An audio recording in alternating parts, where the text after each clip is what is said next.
Yot kung mag-abroad gani mo yot no.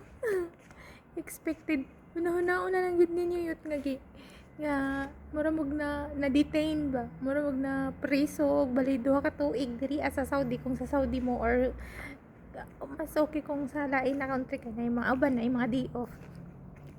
Ang Saudi yot walay day off yot.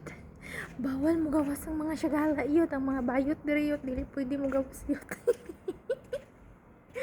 Kaya nga no, basig tangagon. Mga agani miyot no, kung mga agmi no, kay hawidan mangani ko. Hawidan ko. Ang tinig mall, hawidan ko kay basin daw mawala ko din di na daw ko makita.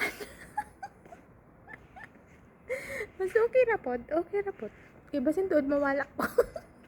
Para ba ko kay balos address na mo. Nga niya ang mag-abroad yun. Imong agtang mosamot kadako. Abanti ano yan? Atras buhok abanti agtang. Ingana ang mahitabo yun. Mo nang kang kamo yun. Pag una-una yun yung mo-abroad mo. Pag una-una ang country ngayon yung atuan. Kapuyay yun ako. Wala ko ilingaw. Ramadan 12 na karon, 12 days, remember ka 12 days na karon no, tapos wala mi kaunay rice, wala mi kaunay og mga unsa na lang, basta ang kinakauna mo is kanang gitawag nila sambusa din, sure ba, Diyos mo yun.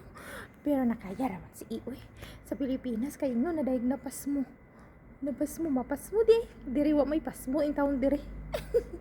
Gabi do akong balay nga kining akong balay mga ako ning balay. Tulukan na yot mo na akong balik-balik og sa kabuntag hangtod gabi iyot no, 16 hours ang trabaho pero wala man, okay raman simpa ko lang. Manang okay ra gyud pag abroad good mo good para daghan ta may scam ba. di ba daghan kay di ba mag flex dayon ko og kanang mga achievement nako. Charis. Pailad-ilad na siya yun kay para ma-abroad mo yun. Daghan dayon ta may scam. Daghan ta may scam ba nga abigayahay manday kahilak-hilak ta di ay. Nga na diri sa abroad yun. Kapuyayat. Bye!